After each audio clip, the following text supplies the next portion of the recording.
Hey guys, welcome back with me again in this channel. On today's video, I'm going to show you how you can change your gender based in Dress to Impress. So if you're tired of sticking to just one look in DTI, this tutorial will show you exactly how you can switch between feminine and masculine bases in seconds.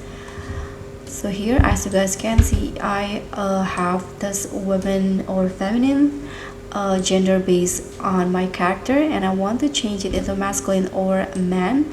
So what you need to do in here, in the DTI lobby, you can just head to this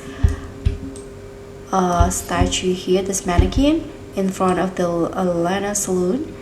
Now you can just click on the gender that you want. So since I'm currently on woman, so I'm going to change it into a male character.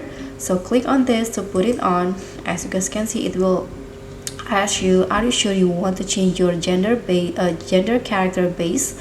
So if you are sure, you can just tap on yes to confirm. And just like that, now your character gender will change.